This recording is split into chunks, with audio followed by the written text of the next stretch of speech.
जन्म भर के पापों का, जन्म भर के कुकर्मों का पूरा भक्षण जो है ब्राह्मण अपने मुख में कर लेता। तेरा ही उसी को कहते हैं। अब नहीं करवाना तो नहीं करवा, तुम्हारे बाप को ऊपर लट्ठे कर ले तो हम क्या करें। गोपाल भार्गव, अरे छटरी के बंदे, हमारी समाज को लात मारेगा, पापी नक कटा। अरे इंकलाब का नशा चढ़ गया ओबीसी के लड़कों पर। पूरी कुशवाहा समाज को, पूरे पिछड़े समाज को लात मारोगे तुम लोग। अधिकारी बन निकल पड़ा है युवा देश की सड़कों पर। इसमें इतनी शक्ति है, इसकी ब्राह्मण समाज में इतनी शक्ति है कि ये अगर हमारे यहाँ भोजन नहीं करेंगे तो हमारे पुरखों को लात घलेंगी। ओबीसी महासभा तमाम जितने संगठन देश के अंदर हैं जो आवाज उठाते हैं, अब ये लड़ाई लड़ेंगे मनुवादी नीतियों को। ये ओबीसी समाज पैरों की तले अब परिजन जाग गया है और इस देश से चोर लुटेरे भाग गया है।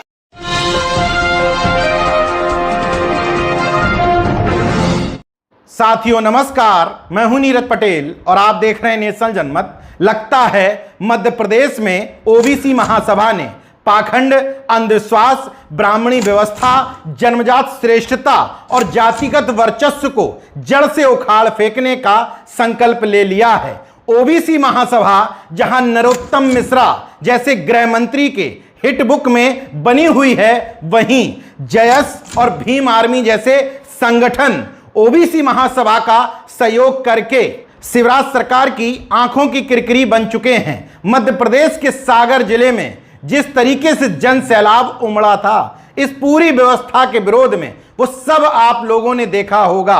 भले ही गोदी मीडिया ने आपको नहीं दिखाया, मगर सोशल मीडिया के माध्यम से वो जन सैलाब, वो जन क्रांति आपको जरूर नजर आई होगी। सागर में ही नहीं रुके ये संगठन, इसके बाद बलदेवगढ़, टीकमगढ़, कटनी और अब 3 अक्टूबर को छतरपुर कूच करने की घोषणा कर चुके हैं। लोधी समाज के लोगों ने किस तरीके से ब्राह्मणी व्यवस्था के विरोध में आगे आकर के कहा था कि अब हम कोई भी कर्मकांड ब्राह्मणों द्वारा नहीं कराएंगे।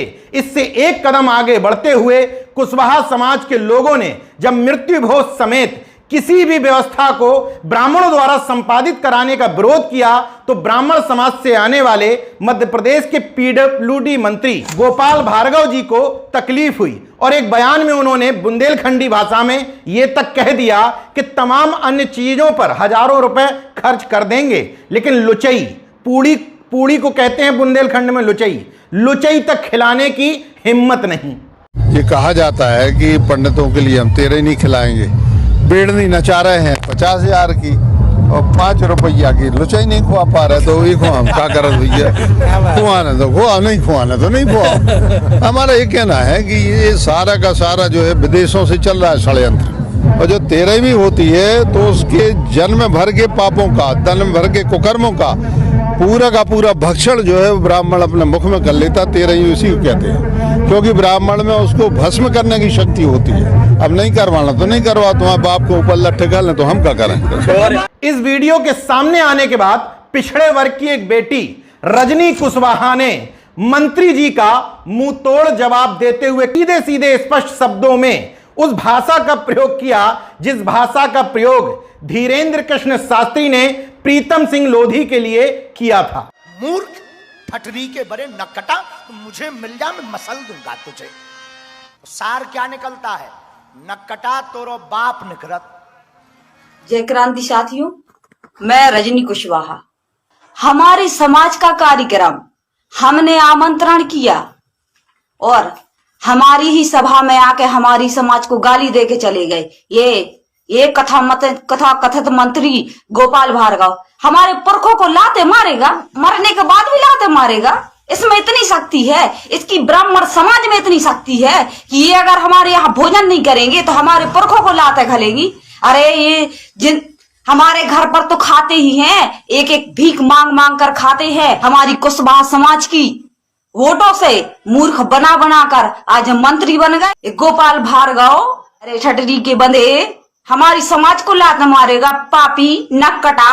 अपने समाज से ब्राह्मणी व्यवस्था के तिरस्कार और मृत्यु भोज न करने की अपील करते हुए रजनी कुशवाहा ने जिन शब्दों का प्रयोग किया है, नेशनल जनमत मानता है कि इस तरह के शब्दों का प्रयोग नहीं होना चाहिए, मगर रजनी कुशवाहा एक बात में बिल्कुल ठीक कह रही हैं। जब रजनी कुशवाहा पर इस तरह के ठटरी जैसे शब्दों को लेकर के एफआईआर दर्ज की गई तो रजनी कुशवाहा ने ओबीसी महासभा को एक पत्र लिखते हुए कहा कि ये तमाम शब्द मैंने बागेश्वर धाम वाले धीरेन्द्र कृष्ण शास्त्री से प्रेरित होकर के अपने भाषण में इस्तेमाल किए हैं। रजनी कुशवाहा बेहद महत्वपूर्ण सवाल उठाती हैं कि जब इस तरह के शब्दों का प्रयोग करने पर, सीधे सीधे हमला करने के लिए उकसाने पर धीरेन्द्र कृष्ण शास्त्री जैसे ढाबा पर, मैं नहीं कह रहा हूं, वो खुद को कहता है कि मैं बाबा नहीं ढाबा हूं, तो जब उस धीरेन्द्र कृष्ण शास्त्री पर एफआईआर दर्ज नहीं हुई तो मैंने उन शब्दों का प्रयोग किया, तो मेरे ऊपर एफआईआर दर्ज क्यों की जा रही है। रजनी कुशवाहा के इस बयान का समर्थन करते हुए प्रीतम सिंह लोधी ने भी कई बार बड़े मंचों से कहा कि इस प्रदेश में दो तरह के संविधान चलते हैं। मेरे खिलाफ उसी तरह की बात करने पर बागेश्वर धाम वाले पर कोई एफआईआर नहीं, मेरे ऊपर और रजनी कुशवाहा के ऊपर एफआईआर दर्ज की जाती है। रजनी कुशवाहा के साहस को देखते हुए जहां एक तरफ ओबीसी महासभा जयस भीम आर्मी ने खुले तौर पर रजनी कुशवाहा को समर्थन दिया, वहीं अखिल भारतीय कुशवाहा महासभा न सिर्फ रजनी कुशवाहा के समर्थन में आई बल्कि उसने पत्र जारी करते हुए पूरे कुशवाहा समाज से अपील की कि मृत्यु भोज समेत ब्राह्मणी व्यवस्था का परित्याग कर दो। मृत्यु भोज के खिलाफ कुशवाहा समाज आंदोलनरत था। इसी बीच में बलाई समाज के लोगों ने भी कहा कि हम पूरी तरीके से मृत्यु भोज का बहिष्कार करते हैं। ओबीसी महासभा के बैनर तले पहले लोधी समाज, फिर यादव समाज, फिर कुशवाहा समाज की जागृति से किस तरीके से मनुवादी मध्य प्रदेश में बिलबिला रहे हैं उसको एक उदाहरण से समझिए। प्रीतम लोधी का चैलेंज, संविधान की कौन सी डिबेट करना है, ओबीसी की कौन सी डिबेट करना है, और आज ओबीसी महासभा, एससी महासभा, दलित, मूल निवासी, मूत्र निवासी पार्टी करती राजनीति का प्रयास। आरक्षण खत्म करने की बात क्यों नहीं करते आप लोग? ये आप अपनाइए ना 10% आरक्षण। हम लोग बोल रहे हैं आरक्षण खत्म करो, अनारक्षित रूप से करो, आप बोल के दिखाओ। बिल्कुल।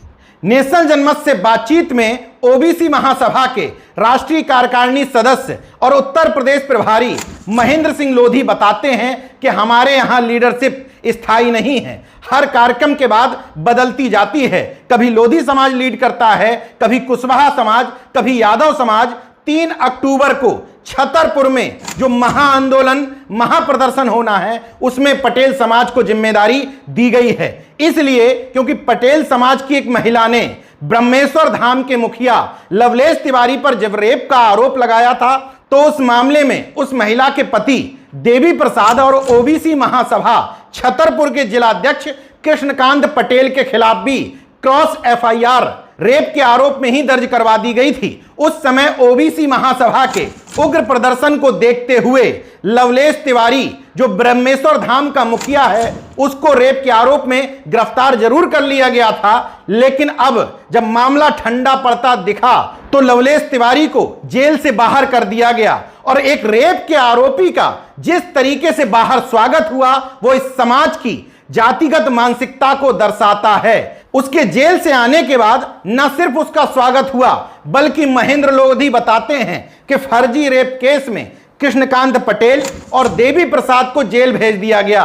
लेकिन जब से 3 अक्टूबर को महाआंदोलन की घोषणा छतरपुर में की है उसी समय से मध्य प्रदेश का पूरा प्रशासन, सरकार हिली हुई है और किसी भी तरीके से एन केन प्रकारेण जमानत दे करके इन लोगों को बाहर निकालना चाहती है ताकि छतरपुर में कोई बड़ा प्रदर्शन ना होने पाए। खैर, मध्य प्रदेश में ओबीसी महासभा के नेतृत्व में जयस और भीम आर्मी जैसे संगठन के सहयोग से जो ओबीसी और बहुजन समाज की एकता बनी है उसने पूरे देश को कई संदेश दिए हैं। ओबीसी के ऊपर लगे हुए इस दाग को कि ओबीसी जमात बन ही नहीं पाता, वो जाति के आधार पर लड़ता है, ओबीसी महासभा ने उसको सिरे से खारिज कर दिया है। ओबीसी के ऊपर लगने वाले ये आरोप कि ओबीसी पाखंड के खिलाफ लड़ाई नहीं लड़ता, खुद पाखंडी बना हुआ है। मध्य प्रदेश में ओबीसी की वो जातियां आगे आकर के लीड कर रही हैं जिनके ऊपर सबसे ज्यादा पाखंडी होने के आरोप लगते हैं।